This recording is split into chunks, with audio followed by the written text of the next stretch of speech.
இந்த ஒயர்ல வந்து கரண் தாபர் அவர் வந்து தமிழ்நாடு அமைச்சர் பிடிஆர் வந்து பேட்டி எடுத்திருந்தாரு.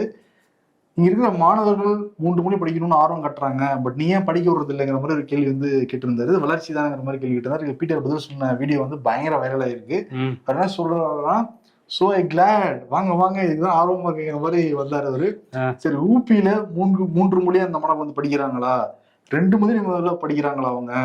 சரி, படிக்கிறாங்கன்னா எவ்வளவு தூரம் வளர்ச்சி அடைஞ்சிருக்கு? தமிழ்நாடு 2 மொழி படிச்சு 75 வருஷமா படிச்சு இங்க எவ்வளவு வளர்ச்சி வந்து அடைஞ்சிருக்குன்னு சொல்லிட்டு நிறைய டேட்டாவோட புள்ளி விவரங்களோட பேசுன வீடியோ பயங்கர வைரல் தான். ஆமா, ஏன்னா ஊபியில நமக்கு தெரியும், ப சிதம்பரோட அண்மையில ஒரு மீட்டிங்ல பேசுறப்ப நம்ம 3 மொழி படிக்கணுமா, ஒரே ஒரு மொழி மட்டும் தான் படிப்பாங்க, ஹிந்தி மட்டும் தான் படிப்பாங்க அவங்க.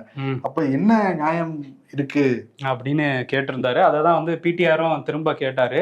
அதே மாதிரி இன்னொரு கேள்வி கரண் தாப்பர் வந்து கேட்டிருந்தாரு. நீங்க வந்து மாணவர்களோட நலன் 2400 கோடி தரமாட்டேன்னு சொல்லும் போது இவ்வளவு அடம் பிடிக்கலாமா அப்படின்னு கேட்டதுக்கும் பிடிஆர் வந்து என்ன சொல்லியிருந்தாருன்னா, நான் ஒரு பிஸ்னஸ் நடத்துறேன் அப்படின்னா, ஒரு 10,000 கோடி பிஸ்னஸ்னா என் நெத்தியில ஒருத்தன் வந்து துப்பாக்கி வச்சு ஒரு மாஃபியா ஒரு தாதா வந்து நீ 2000 கோடி கொடுத்தீங்கன்னா தான் உனக்கு ப்ரொடெக்ஷன், நீ பிஸ்னஸ் நடத்த முடியும் அப்படின்னு சொன்னா நீங்க யாரை கேள்வி கேட்பீங்க? ஏன் அவனோட பணத்தை நீ வந்து 2000 கோடி கேட்கறன்னு தானே கேள்வி கேட்கணும். இது அரசியலமைப்புல இப்படி ஒரு விஷயம் இல்லை. ஒரு பாலிசியை ஏத்துக்கிட்டாதான் நாங்கள் பணம் தருவோங்கிற இதுவே இல்லை. அப்படி இருக்கும்போது அதெல்லாம் மீறி ஒருத்தவங்க செய்கிறாங்க, நீங்கள் அவங்கள்ட்ட போய் ஏன் நிதி தரலன்னு கேட்காம நீங்கள் ஏன் இந்த மாதிரி அடம் பிடிக்கிறீங்கன்னு கேட்கறதே தப்புன்னு சொன்னாங்க.